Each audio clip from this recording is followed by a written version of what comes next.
first, I want to say that it's a huge honor for you to sit down with me. I mean, it's incredible. Like we just said, there's only 3 masters of wine in Florida. I think there's less than 500, maybe 420 in the whole entire world. So thank you, Nick, for your time. Ladies and gentlemen, my guest here is Nick Jackson. He's a master of wine. He's an importer. He is probably one of the most knowledgeable people in the world on wine and an incredible taster. I can't think of anyone else better to have today on the show to break down how to taste wine based on your tips, your tricks of how you've learned to blind taste. Nick, you spent some time at Cambridge University studying theology. That's where you really got into wine and blind tasting competitions, things like that, that really exercised your mind on what wine could be, where it could go, and how to study it and evaluate it. So thank you for being here. And yeah, so first I want to ask, we have some wines in front of us, and we're going to be tasting left to right. Why do we taste left to right? Thank you, Sean. I appreciate the invitation to be here with you on this great podcast. So thank you for the opportunity. No, I don't know. I've in England, where I grew up tasting wine, we always tasted left to right, and it was very clear, like this is the natural way to do it. Now, I think in English-speaking lands, this is the way people always do it. But if you're in Europe, they always taste right to left. Mm-hmm. And so often if you go to restaurants, anywhere in the world, if it's an Italian restaurant or a French restaurant and you're doing a wine event, often they'll make you taste right to left. Yeah. But to me, it's very counterintuitive. So it doesn't really, of course, it doesn't really matter. It's just my slightly anal side. I think it keeps it much clearer for me if we do left to right. Awesome. Amazing. And Nick, you spent time after Cambridge working for Sotheby's.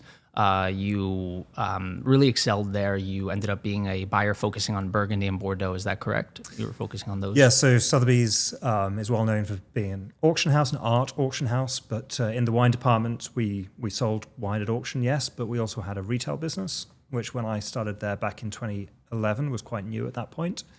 Yeah. And so I came to New York in 2012 to work in this new business, and I quickly became the buyer for the New York store, which is still there today. People can go and visit on the Upper East Side of Manhattan.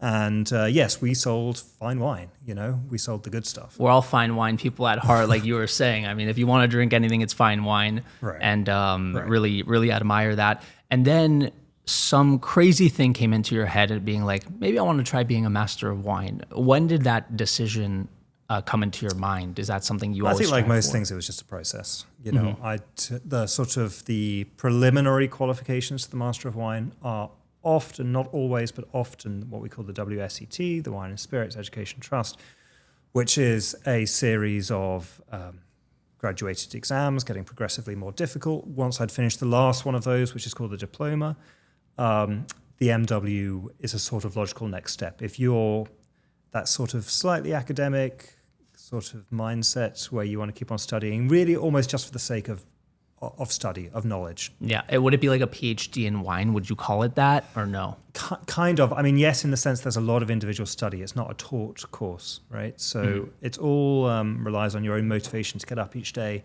and not just study wine, but also taste. Yeah. A lot of it is about tasting. So I did a lot of tasting during those years. And people take years to finish this exam. I'm not sure how long it took you to finish the exam, but I do know that you passed it on your first attempt. Is that something that you credit to tasting abilities, practice? What do you credit that to? A deep understanding over the years? I think everyone develops their own techniques for passing the exam. There isn't one thing that works for everyone. Mm-hmm. I had done a PhD already, as you said at the top, so I knew how to study. I knew how to have a study plan, all that kind of thing. The hard part in the exam is always the tasting. Quite a few people pass the theory part of the exam, the written essays about, things like winemaking, viticulture. But the tasting, blind tasting, 36 wines over 3 days, 12 white, 12 red, 12 sparkling, rosé, dessert wines, things like that. That's just practice, but practice with a kind of intention behind it. Yeah. Thinking every day when you set up your blind flight at home in your kitchen, like I was doing in New York, like, what am I going to learn from this flight? And so I was very deliberate about what I was doing. Yeah, 36 wines. That's you have to develop something like that, and you need to practice. Is there a certain time of the day that you find the best time to taste? Always in the morning. Always in the When morning. you're your brightest, freshest, your palate hasn't been all messed up by everything during the rest of the day. When I was studying for the diploma, I was tasting at 8 a.m. in the morning in like a common space in my apartment. And everyone was like, "Are you okay? Are you struggling?" No. I'm practicing.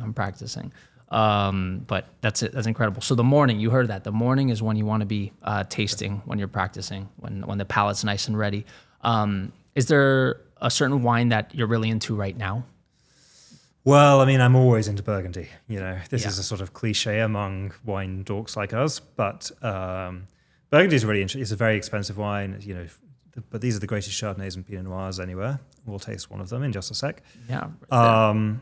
But I think there's this idea that Burgundy is just like 15 or 20 grape producers in both colors, and it's kind of pointless if you're not tasting these famous wines.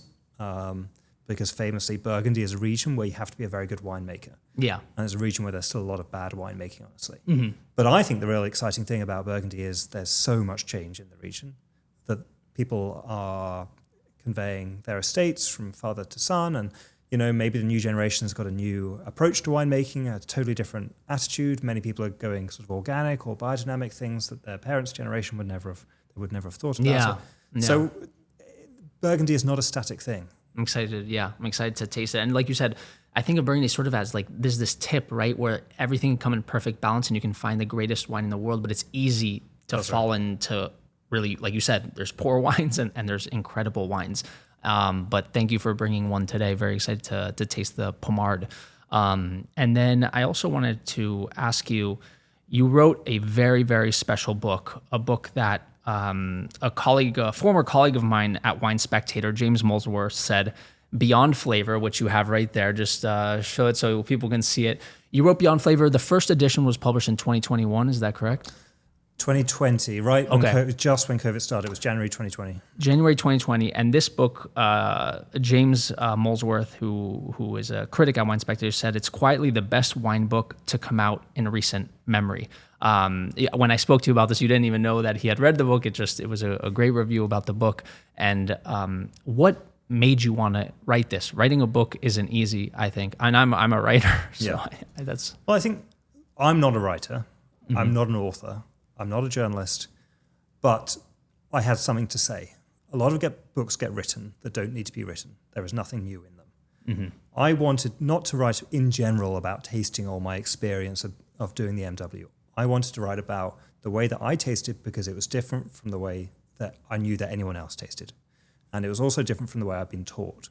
So in the end, I came to think the way I'd been taught through all these series of qualifications was nice, but it was not sufficient to operate at the highest level, which I guess the MW is. Certainly. So I needed to develop a completely new approach to pass the exam. And the book is really the result of that approach. It's my findings, really, from my studies for the MW, just kind of laid out in, I hope, a very kind of orderly and clean and precise manner, so it's easy to follow. If I don't pass the MW, I get a refund on the book. Is that correct? Very, very graciously, people have said it has helped them a lot in their studies. So that's like the nicest thing I can. I'm sure reading it, because one of the most interesting things when I was reading the first few pages, I think it was the foreword or before you got into the weeds, you write that about a mistrust in flavors. That sentence stood out to me because when you think about wine, when you think about food, it's all about flavor. But here you're saying we need to go, maybe take a different approach. So what does the book look at in terms of flavor? Well, the book is a guide to wine tasting, fundamentally. Usually what such books do is they talk about the differences between wine varieties, grape varieties, and wine regions on the basis of what they taste like. And so this involves a lot of talk about flavor.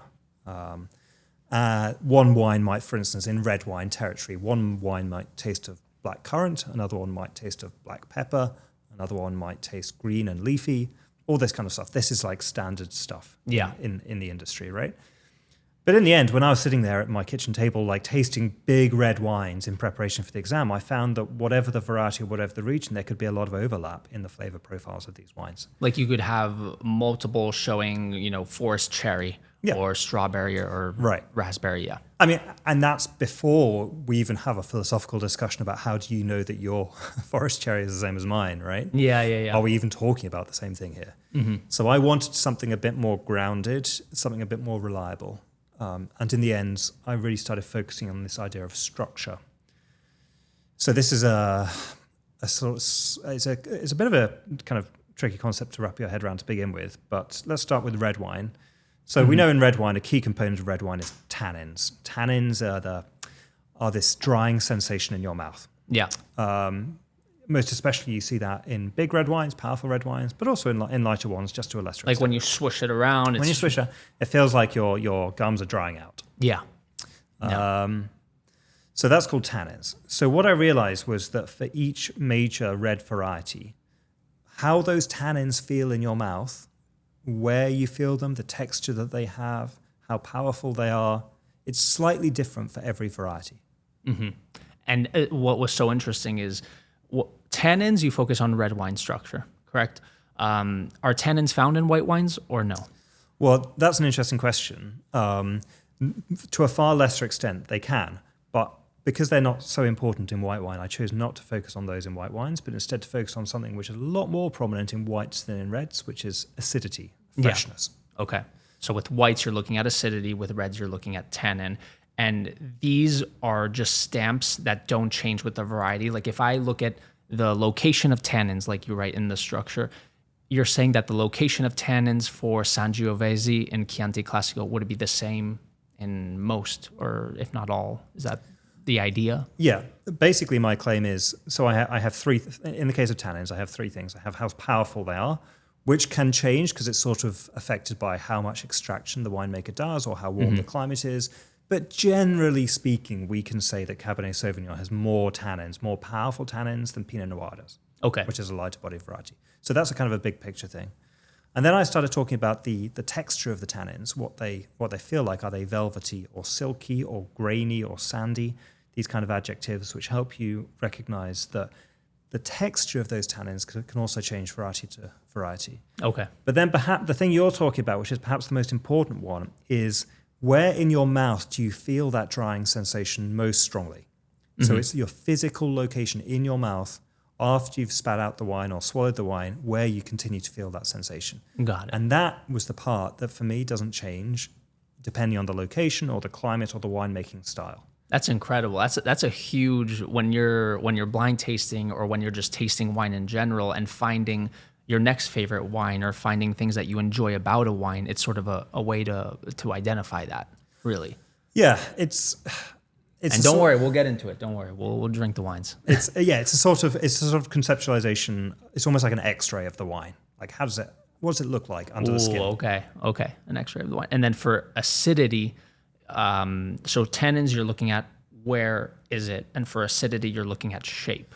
Yeah, again, we're talking about how strong the acidity is. Sauvignon Blanc is of its kind of very crisp, light variety, will have more acidity in general than Chardonnay will, although there's some exceptions. Champagne, for instance, made out of Chardonnay, has got very high acidity, but in general terms, Sauvignon Blanc will have more acidity. And then I really want to talk about again, the texture thing is relevant for acidity, but most of all this is the most abstract concept I have in the book. The most difficult one is this concept of the shape of acidity. What it means is you hold the white wine in your mouth for 5 seconds, you swill it around. It's a good idea to do that, for any wine, just so you're getting all the flavor out. You'll appreciate it for what it is. If you swallow too quickly, you can't do that. But during that time, you feel, again, a bit like the tannins, where you feel the acidity most strongly in your mouth. And not only that, but whether it stays at the same level during those few seconds it's in your mouth, or whether it increases or decreases, or has any other kind of change during that time. Got it. And then acidity, the biggest determining factor in an acidity in a white like this would be how much you salivate after? Yeah, that's the level of the acidity, yeah. Okay, the level of the acidity. But what we're talking about here is the shape. And so the shape, so how the extent to which it changes or it does something during the time the wine's in your mouth, then I try and conceptualize that as a shape. So in the book, I describe what I call the shape of the acidity for all the different major white varieties. And for a visual learner or someone who thinks abstractly, this is a great book to look at the shapes and think about it as well, right? Well, what I try and do is I try and I'm probably more of a text person, but I like visuals sometimes. So in the book, Yeah. I include both text descriptions, but also illustrations, figurative illustrations, which are abstract, and they may not be readily understood by every reader. But for some people, they're much more meaningful than the text is. Yeah, I want to just pull up one of the images. Let's see. I mean, here you have the tannin image, right? I mean, Right. the image of the actual mouth. But here, when you're looking at acidity shape, for example, this one right here, this one that we have right here, this would be the shape for Pinot Grigio. Is that correct?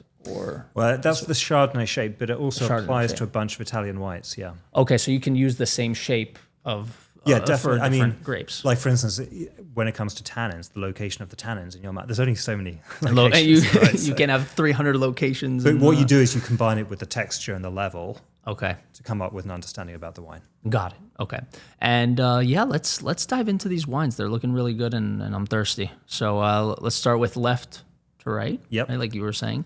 What do we have in our glass here?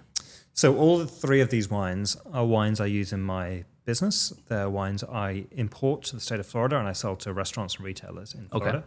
They're from small family wineries in Europe. It's a business I've been running for about 3 or 4 years now. And so this white was it was in the first batch of wineries I picked up. Some of them have kind of rotated in and rotated out, but That's nice. This is a survivor, and for good reason. The wines are fantastic. And you got this wine. How is basically importing? You're just flying to Portugal, visiting wineries. They say, "I'm not in the U.S. I want to be," and you say, "Come with me." Is that kind of how simple it is? Yeah, fundamentally, that's what the business is. Okay. I'm trying to find good, interesting products for the right price to bring in, which I believe you're going to have a market in Florida. And my job is to sort of simplify that market for the producer. Okay, got it. Just prepare the wines in the way that I need for the order, and I will worry about the sales. And then, you take it on. Once it hits U.S. soil, That's on me. You're the person who has to deliver. Yeah. And then, what grape are we talking about here? So this is an Alvarinho, so the same variety as Albarino in Spain, but across the border in Portugal, you call it the V, Alvarinho. And so we're in the very far northern part of Portugal, really just actually literally meters from the Spanish border. The winery is right on the River Minho, which forms the it's northern right border there. Okay. of Portugal and Spain, yes. So this variety, Alvarinho, is better known in Rias Baixas, in the Galician coast of northwest Spain, at the Atlantic kind of style. We are inland here with this example. In Portugal, inland in a region called Vinho Verde. Very, very interesting. Like this region, we're talking about the changes like in Burgundy. Vinho Verde is another region which has seen a lot of changes in the past, very recently, 10, 15 years. Vinho Verde used to be this sort of production zone for cheap, very spritzy, low alcohol, kind of watery, slightly tasteless Wines to have on the beach. Yeah, but really, I mean, that kind of wine, in general terms, we're in a wine market right now where consumption is decreasing. Like slightly flavorless wines like that, to me, don't really have a place in the future. It's sort of this shift to more premium, more quality. Like if you're going to bother drinking wine, you're going to be drinking better stuff than that. So, stuff like this. So stuff like this is a single variety, ripe, concentrated Alvarinho from these granite soils in Vinho Verde, in the best sub-region of Vinho Verde called Monção e Melgaço. It's like a granite amphitheater, so it's cool during the night, gets down to sort of 50 degrees even in the summer, but hot during the day. So you get the ripeness, but you retain the natural acidity of the Alvarinho. Yeah, it's sort of that diurnal range where it's cold at night, warm during the day, and bringing good balance to the wines. When you're tasting, we're talking about your book, and a lot of what your book says, a lot of the work happens in the mouth. But when you're tasting wine, and I consider smelling to be tasting as well, are there any factors that you look at as well to help with what you're doing on the palate, or no? Yeah, I mean, I think in flavor terms, people always sort of describe the flavors on the nose and on the palate, but 80% of flavors are on the nose, right? They don't change. Mm-hmm. Like if they change, it's weird. Like something strange is going on. Mm-hmm. You only need to describe the flavors once. But Alvarinho, there's a lot of misunderstanding about this variety because a lot of commercial examples from Galicia are made using cultivated yeasts, which are designed to give a very strong aromatic flavor profile. Mm-hmm. The same thing happens in New Zealand Sauvignon Blanc. People think that New Zealand Sauvignon Blanc tastes of tropical fruit. It doesn't. That's what the yeast tastes like. is much more neutral than that. Same Okay. thing is happening with Albarino here. And so this particular wine doesn't go down that route. It just uses native yeasts which are neutral. They're not going to add any flavor components to the wine. Yeah. So this is like a sort of naked Albarino. You're in part confusing the the drinkers out there because they're like, oh, this is what it is in its purest form. Yeah. Right. Which is a bit less sort of in your face than those fruit bomb styles, but a bit more complex, I think. So you have the sort of the lime pith, but there's strong salinity, I think you'll find on the nose. Yeah, absolutely. This is not a coastal wine. It's like 50 miles inland, but you still get that salinity.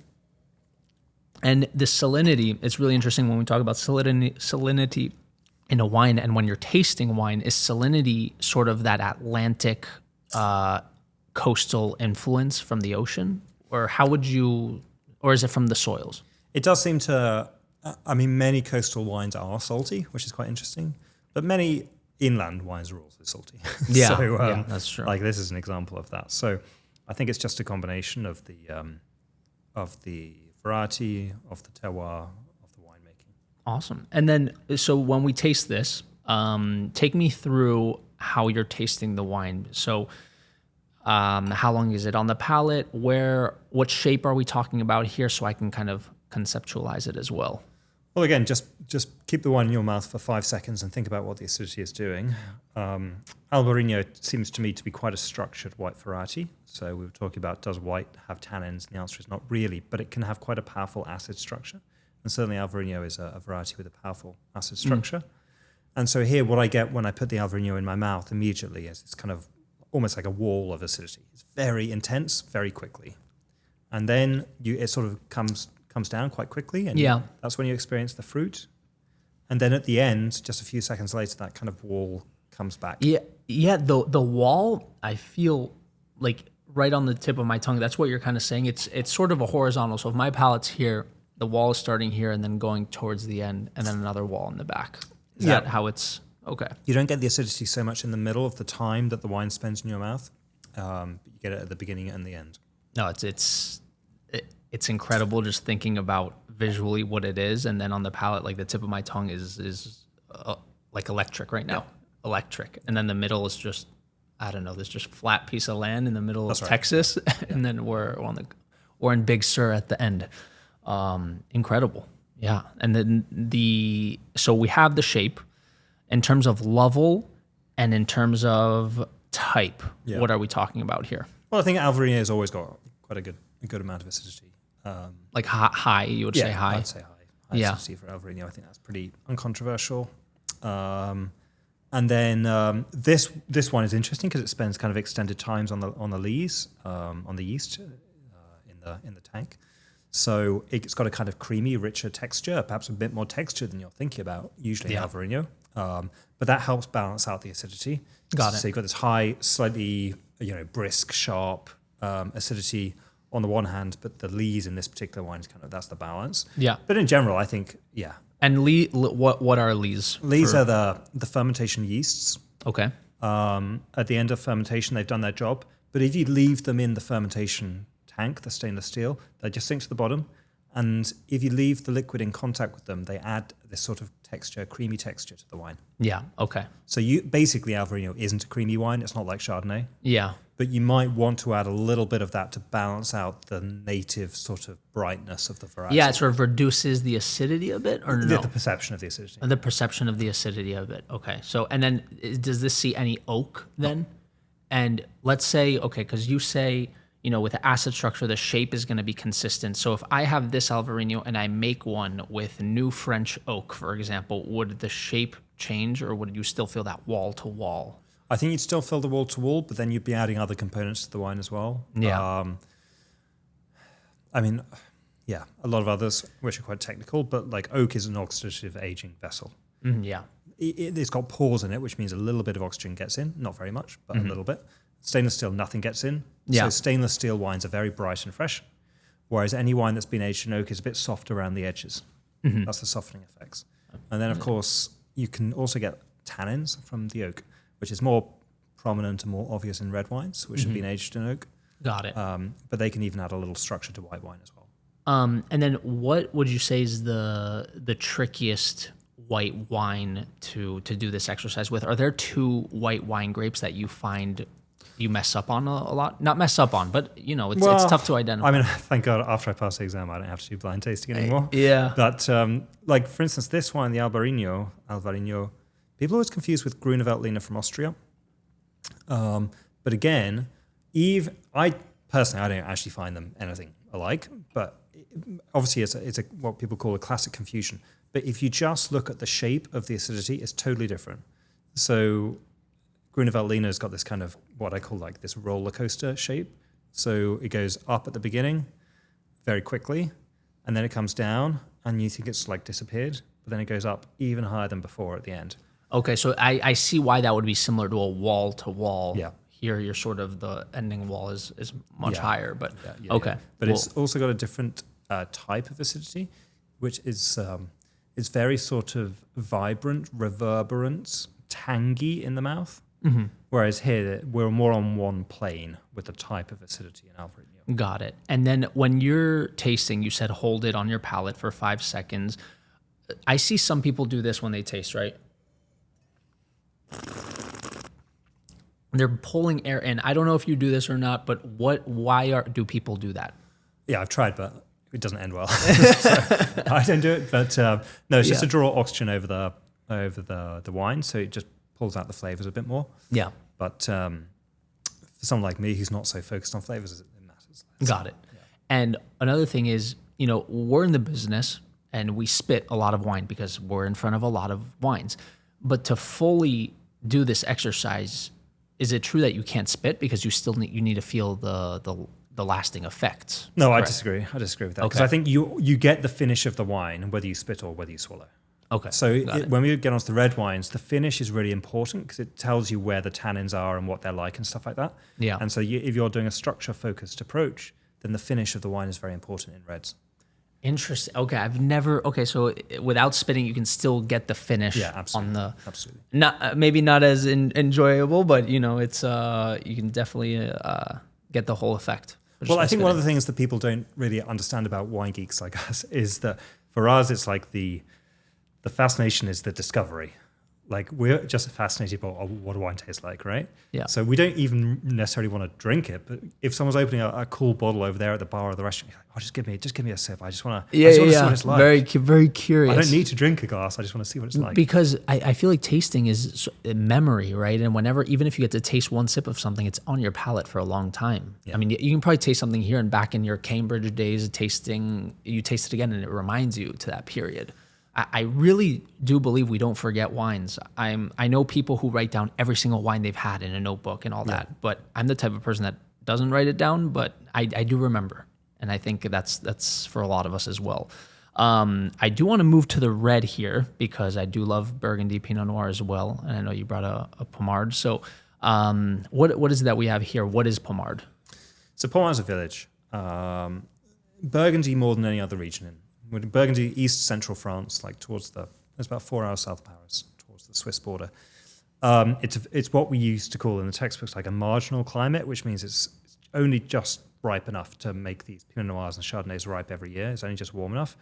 That's changing a little bit now with these warmer summers, but still, this is a region in France which can produce lighter, fresher styles of wine, and that's one of the reasons why people love Burgundy so much. Mm-hmm. But Burgundy, more than any other wine region, I think, is about geography. That every little change in geography, even moving from one vineyard to another, which can just be over a wall, can result in a different taste of the wine. It's a very easy region to understand. But people say like you have one row of vines and you take, 5 meters or 10 feet to the left and you have a different flavor profile. Yeah. Why is that? Why is Burgundy seen as this insane wine mecca? Are the soils that different? Well, I think, first of all, like, context here is that in fine wine, like high-end, serious, expensive wine, people like us, I think, are very excited about being able to taste not just the variety in a glass, but the place. And the specificity of place is very thrilling. It's like the end of the wine journey to be able to say, oh, this vineyard tastes different from this vineyard. And Burgundy does this in a more stark way than anywhere else that we know. Yeah. Now, what we're dealing with, I'll come back to your question, but what we're dealing with here, Pommard's the name of the village. So just having the name of the village, we know it's going to taste different from its next door neighbor, which is Volnay. It's another red wine village, which is next door. It's just a mile away, but the wines taste very, very different. In this particular case, Pommard traditionally is a more powerful style of wine than Volnay. Why? Well, some reasons are that there's a little stream, a little river that runs through Pommard and can kind of create waterlogged soils. The soils can be a bit heavier. Yeah. Usually when you get heavier soils, you get more fruit and a slightly heavier style of wine as well. Got it. Because whereas Volnay, which is just a mile away, is further up the slope. It's got no watercourse. The soils are thinner, and the wines can tend to be a bit fresher and brighter. Got it. And then when you say, more powerful or fresher and brighter, you also have a section in the book here that talks about tasting for region of origin. So is that an example of if what you're talking about Pommard and Volnay, where you would be tasting for origin? Yes, but that's a very, very high end. A more fundamental question would be like, why is this Pinot Noir from Burgundy rather than from, say, Sonoma or New Zealand? Yeah, absolutely. And when we talk about Burgundy, we're talking about Pinot Noir. In Burgundy, generally 2 grapes are grown, Chardonnay and Pinot Noir. Pinot Noir, we're talking about tannins when we taste, according to your book. How would you describe tannins typically in Pinot Noir? Well, Pinot Noir is sort of light to medium-bodied red variety. It's not... You shouldn't go to Pinot Noir if you want a powerful, rich, concentrated wine. The success of Pinot Noir relies on it being graceful and charming and elegant and seductive, rather than being a blockbuster in terms of power. And so the tannins are a big part of that. The tannins are quite silky. I think the thing about the tannins in good Pinot Noir is that the tannins themselves taste like the fruit does. So the fruit tastes like fruit. It's like, red fruited or spicy or whatever it is. Yeah. But the tannins in Pinot Noir taste the same as well. So there's no real difference in the taste of the tannins and the taste of the fruit. This is very different from other more powerful red varieties where the tannins actually have a different taste. They often taste a bit woody or stalky or things like this, whereas the fruit just tastes like fruit. Right? Yeah. So you've got a distinction between the two. And that's one of the reasons why people age wine. So the profile of the tannin comes a bit closer to the profile of the fruit. Okay. But in Burgundy, in Pinot Noir, people go so crazy for Pinot, I think, because of this. It's such a seamless style. The tannins, the fruit, everything about the wine is silky, elegant.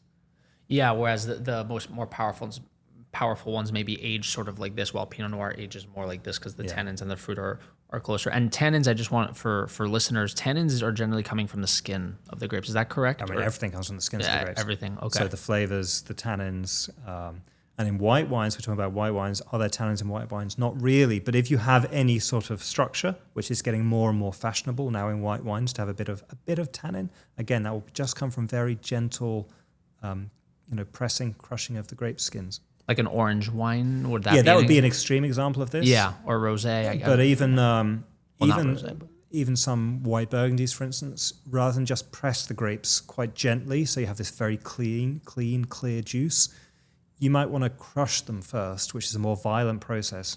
You get some of what we call the phenolics, the solids out of the skins of the white grapes, and that gives a little bit of structure to the wine as well. Got it. And tasting Pinot Noir, do you find it an easy grape to identify? Usually? I think so. Pinot is the sort of the silkiness or the velvetiness of the texture, always this kind of red-fruited flavors, and this medium-bodied and very perfumey. I'm like someone that loves aromas in wine, and Pinot Noir is really one of the most aromatic red grapes. Was there because you said you really had a fascination with Burgundy from the start and still do today, was there a Burgundy wine or a producer that became a pivotal moment for you years ago when you were starting out? Yeah, probably with these kind of wines that we're tasting, the Pommard, the Volnay, which we're talking about, these wines from what we call the Côte de Beaune, which is the southern part of Burgundy. That's where the great white wine villages are, like Pouilly, Montrachet, Chassagne, and Meursault, but also these red wine villages of Volnay, Pommard, Corton, places like this. And they're all on the bottle for people to see. All of these have to be on the bottle. And it's not hidden. No, and you want them to be as well. Where your geographical location is, that's your selling point in Burgundy. 100%. If you've got vines in Pommard, you don't want to hide that fact. Yeah, and this bottle shape is the classic. All Burgundies have to be in this bottle, or no? I don't think there's any rules about that, but I think in terms of marketing, it's the classic. The producers prefer to keep it classic. Yeah. Pinot Noir. So what shape are we talking about when we're tasting this? What do people expect? Well, I think the location of the tannins is really kind of on the tongue to start with, but then they sort of drift upwards in the mouth, so you feel them more at the roof of the mouth to finish. Mm-hmm. So again, this concept that during the time the wine spends on your palate, just a few seconds, you actually feel some kind of transition, some kind of movement. Mm-hmm. And this is very, very interesting in the context of Pinot Noir, because what it means, I think, is that the whole wine is on this journey upwards, right? So what this means is, for instance, the aromas, when aromas burst out the glass, like they always do in Pinot Noir, that's an upward movement, right? And then when you put the wine on your palate, the tannins and the acidity also seem to move upwards. Yeah. So this is what gives Pinot Noir this quality of weightlessness in the palate. It's what makes Pinot Noir such a pleasure to drink, because it doesn't feel like a chore. There's no work to be done. It's so easy to drink, right? And at really high levels, I feel like it's so extreme where you have this weightlessness, but also you have power there. You can have Pinot Noirs that really show. Yeah, that's right. And that's right. It's very important to say. Pinot Noir is not a flimsy variety. It's just that the quality of the fruit and the tannins gives it this impression of weightlessness. But when you get to Grand Cru level, the best single vineyard, Burgundies, then yes, they've got a lot of tannin and they need 10, 15 years to be approachable. So you say Burgundy is a really easy wine region to go the wrong way or the right way, right? There's poor wines being made and good wines being made. Yep. When you're looking at Burgundy, either on a wine list or things like that, what are the biggest indicators for you in choosing a Burgundy that's going to be good? Is it vintage? Is it region? What factors do you consider in picking something good? Well, it's really producer. And that's where it gets really difficult for beginners, because I think that already, as you said, Burgundy is very complicated. You have to sort of know a little bit about the villages and stuff like this. But really, like I was saying, there's a lot of bad Burgundy still being made. So you have to just know even a few producers. Yeah. And like a good place to start is with the big ones, the ones you see everywhere. People like Favely and Drouin, Bouchard, Perry Fils. These are what we call négociants. They both own vineyards and make the wine from their own vineyards, but they also purchase fruit from other people. Yeah. So those kind of producers, I guess I would say they're a little frowned on by some of the sort of hoity-toity Burgundy collectors, but they still make very consistent, very reliable wines. You got to get on the dangerous path somewhere, and this is all roads lead to Burgundy. I do believe that. So that's definitely good to start with those producers that are going to show you the way. And this is an incredible wine. And then Pommard is a region that you're saying is changing because of well, factors. I think there's a number of things going on here.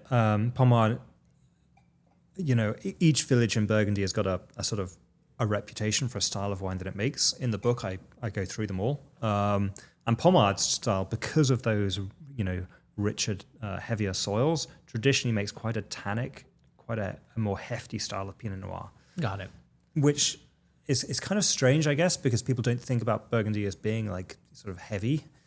And but nonetheless, of course, there's people for every kind of wine. But I think a new generation of Pommard producers is trying to get away from that reputation. Yeah, there's a lot of lift on this. There's a lot of bright acidity doing that. So this producer used to make that very traditional style. The producer's called Cosco Martin. They used to make this very heavy wine that you would take 20 years to be ready and stuff like this. Yeah. But there was a change in winemaker, and he told me, he said, like overnight in the 2018 vintage, I decided to make a lighter, fresher style, which is more representative of what I think red Burgundy really excels at.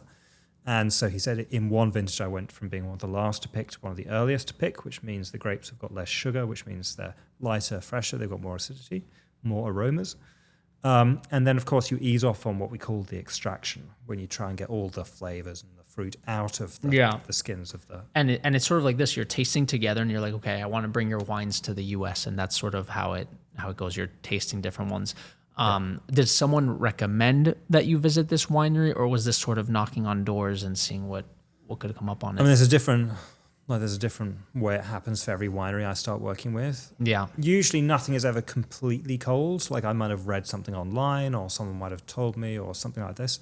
I have done drive-bys and had success, but it's rare. Yeah. Usually you want some clue. Who are you? Yeah. Yeah.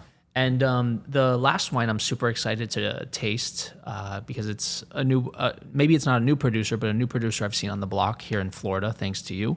So we're jumping to Spain now on this, right? Okay.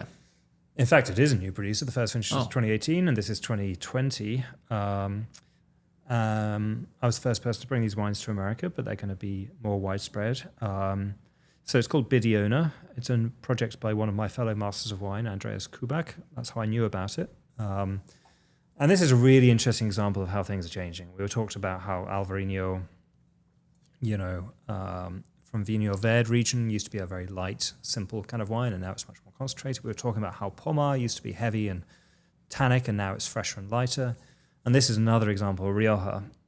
I'm sure, Sean, that when you were going through wine education, you heard many times Rioja is all about oak aging.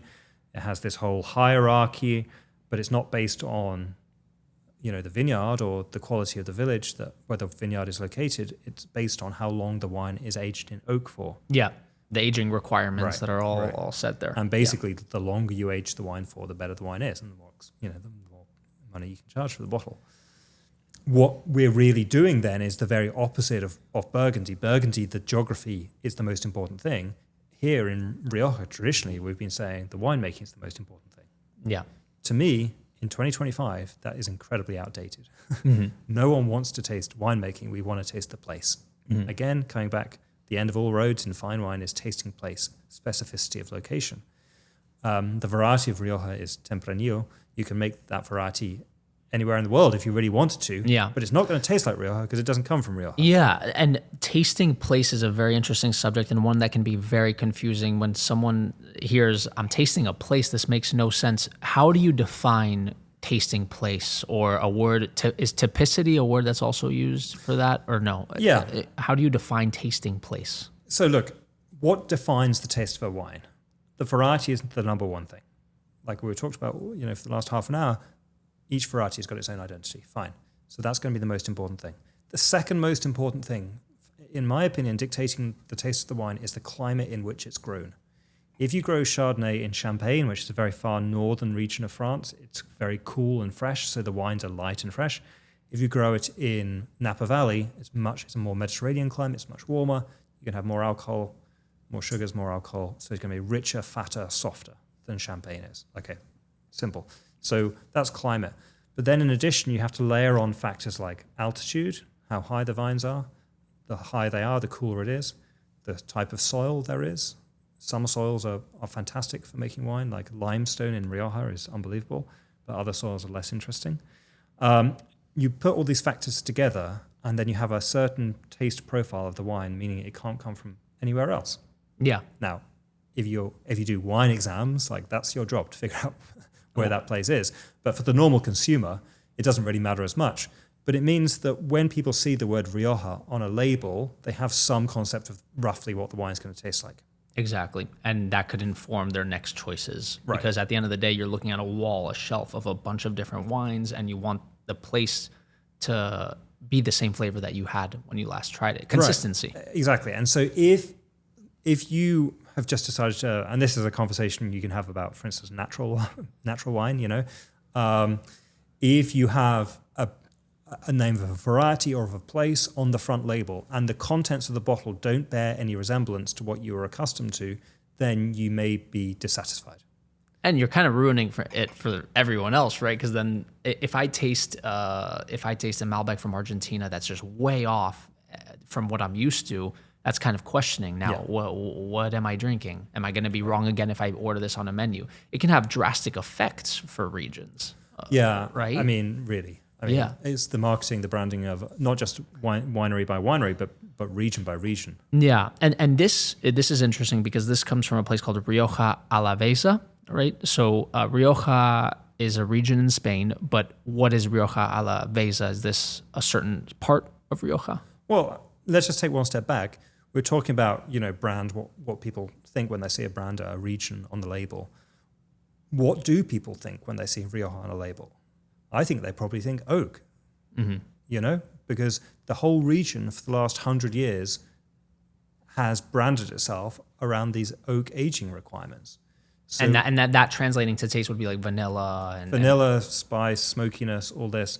But what also happens when you age a red wine in oak for many years, 2, 3, 4, 5 years, even longer, is that the fruit, the concentration of the fruit diminishes and more of those leathery, smoky vanilla flavors take over. yeah. So you're tasting more of the wine, making less of the fruit. Now, to me, this is an existential problem. Not just a problem, a mistake. I think it's a category mistake in wine, because the fruit is the vehicle for the expression not only of the variety, but of the place. We know what the place tastes like. That's what we're saying, the holy grail of fine wine, because the fruit is what tells us. So if you don't have any fruit left because you've dried it out through over-oaking your wine, You can't totally locate miss that. the point. You can't locate it at Right. all. But with going back to your book, though, regardless of how much oak you jam on it or how much oxidation you put on the wine, or the fruit will show that purity and structure, or is that the goal? Well, you'll make it a lot more difficult. A lot right? more difficult. Okay, if you're making wine in that way. So going back to Rioja, in this way, in the end of the 19th century, Rioja was one of the great wines of place. You know, it was up there. It was priced the same as Bordeaux. These were celebrated wines. For the whole story of the 20th century in Rioja is a story about oak. Yeah. So you think about bourbon production, for instance. You know, that's or Scotch whiskey production. The aging vessel is very, very important there. But very rarely do we actually talk about the place where those products are made, right? Yeah. So I think that Rioja has really lost its way in the 20th century. Yeah. But this producer, Bidiona, and a very small number of other producers are really saying, no, this is a great terroir wine region, just like Burgundy and like Bordeaux and all these other great European wine regions. We have to go back to the 19th century and rediscover What this was. And so what this producer, Bidiona, is doing is they're making regional wines. In this case, the region isn't just Rioja, it's Rioja Alavesa, which probably is the best part of Rioja, on these fantastic limestone soils with these old vines, bush vines, not factory farmed. Everyone individually planted, has to be worked individually. Wow. So it's a much more kind of manual process. All sorts of different altitudes. Yeah. And so this is a regional wine. It's called Las Parcelas. So the parcels this winery owns almost 300 parcels, these small plots, average size, less than an acre, almost 300 plots of these old vines in Rioja Alavesa. And so this is a blend from across these plots. So what does Rioja Alavesa taste like? Well, not the first time, but this is a really interesting opportunity to actually taste the terroir rather than taste the winemaking. Yeah. Because there's very little oak here.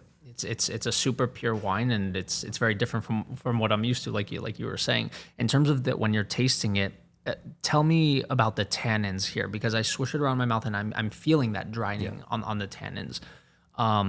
What would you say the location is? Is this on the gums? Because now we're talking Tempranillo as the grape, correct? Yeah, so Tempranillo's got quite an identifiable tannin structure, I think. To keep it simple, it's what I call the chalkiness in the cheeks. You feel this kind of chalk dust quality right out here in the cheeks. Not on the gums, not on the tongue, but out there in the cheeks. Yeah. And that's a very unusual location for tannins. Usually they're more on the tongue or in the gums. Yeah. But here to go all the way out there to the side of your mouth is quite interesting. And you really have to push the wine around the palate to get this stamp. Yeah, that's why I say, to people, just keep it in your mouth for 5 seconds, really swill it around. Yeah, enjoy take a few sips to really do this exercise, and then you can enjoy the wine. Yeah. But I feel like, you don't need to take every sip like this, but to really work on the wine and understand it, this is a good way to do it, for sure.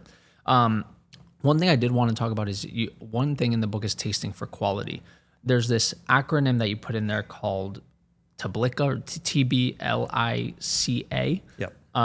So I do like tasting for the acid structure, for the tannins, but when you're tasting for quality, what does that mean there? Well, for a professional like me, I'm going to these wineries in Europe. I'm trying to figure out what to buy. It's very important to have some kind of objective way of tasting in your head. Not just like take a quick taste. Oh, that's great. I love it. Like, even if you do, why? How do you justify that? Because, maybe you've already had 20 wines that day. Maybe you're not thinking quite clearly. Mm-hmm. Or maybe it's one of those things where the wine tastes great in Europe, but less good when it ships over to the States, stuff like that. So how do you justify your quality assessments? So, I think the simple ones, which I think most people will be able to understand, are the concentration of the wine. We don't like wine that's watery. It's got to be like fruit, concentrated fruit. That's what we want. I want to buy a drink that's going to get me buzzed. I don't know. You got to feel it. You got to feel the fruit. Feel it. Yeah. Yeah. So I don't know wateriness. Length is very important. I think length is one of those things which is really overlooked even by professionals. After you've spat or swallowed, how long do you continue tasting the flavors? I'm not talking about the acidity or the tannins, which they're not fruit. I'm talking about the fruity flavors of the wine. How long do you keep on tasting them for? And at anything above like an entry-level wine, $15, $20, you should be tasting that for 10, 20 seconds, 30 seconds or longer. Yeah, that's a good expectation to be able really, it's a good expectation. So sometimes consumers say things to me like, "Oh, I like this wine. It just disappears after you taste it. It's so fresh and clean." And you're like, "Oh no, that's not it." No, it's got to stay. One interesting thing I want to ask before my last few questions is, what about wine faults? Right, I'm sure we get into issues where we're tasting wine and it's fine, but we're going to finish the bottle, but it seriously has a fault. How do you taste for a fault in wine? What does it do on the palate? Well, look, if you're a consumer in a restaurant and you've ordered a bottle and the sommelier gives you a small glass to taste, and it's not that you don't like the flavors, because most wine, really, you do like the flavors, right? I mean, there's nothing.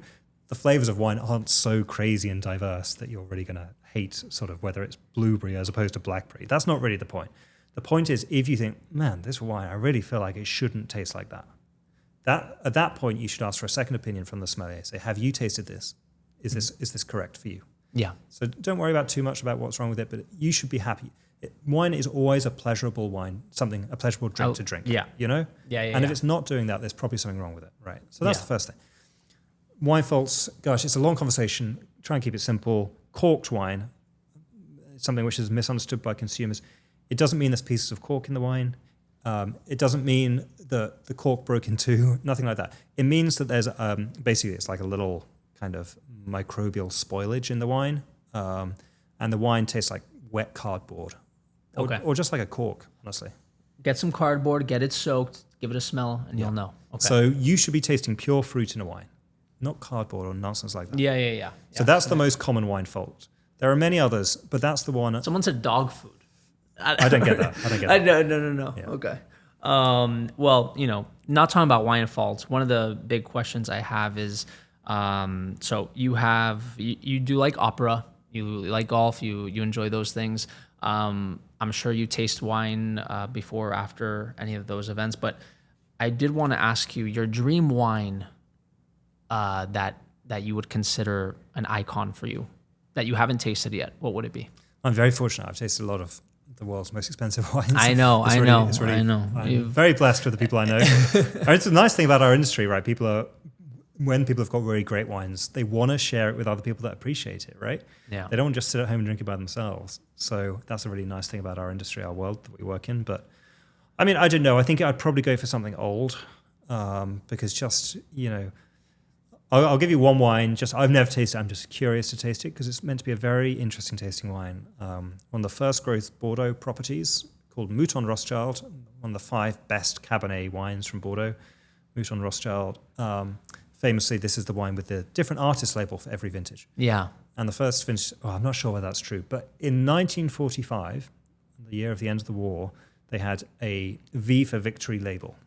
And so the label's fantastic, but more to the point, the wine is one of the most celebrated vintages of the century. Mm-hmm. Just so happened in that vintage, it was a fantastic year, 1945. 1945. Yeah. And that wine has got a very interesting reputation for tasting incredibly young. It's so concentrated and powerful and rich. People often think it's 40 or even 50 years younger than what it really is. Yeah, I had that experience with the same producer, the Mouton. The 1982? It felt very young like that compared to other ones from that same year. I do hope you get to try that one day with some good provenance and a good bottle of wine and good friends as well, because wine is meant to be shared like this. Lastly, before we end this, I do want to show the book one more time right here, Beyond Flavour, the 2nd edition. Nick, where can you get this book? On Amazon. If you are anywhere around the world, go to your local Amazon store, you should be able to find it. Amazing. And it'll teach you some good tricks. And I think it's just an incredibly entertaining read. You said at the beginning of the podcast that you're not a writer, but I think you are. And you didn't use ChatGPT on this because it wasn't even available. So he actually wrote the book. We're going to find fewer and fewer things of those. But Nick, thank you so much. I want to do a little cheers with the pomard here. Thank you for your time. Thanks for having me.